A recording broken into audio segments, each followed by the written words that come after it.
beast here. I did some modifications. Made my third stage a little deeper, a little bigger, and opened up the jets a little bit more, so we'll see how it's going to run now. It's about ready to turn it up.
Well, that was a pretty wicked run.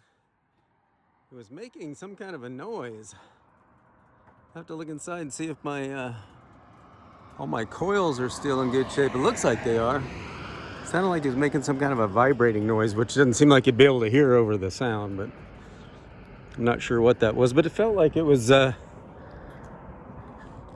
making more power. I don't have a thrust gauge on it today because I broke both my thrust gauge running my big Viper engine a couple weeks ago. So anyway, got a car coming in here.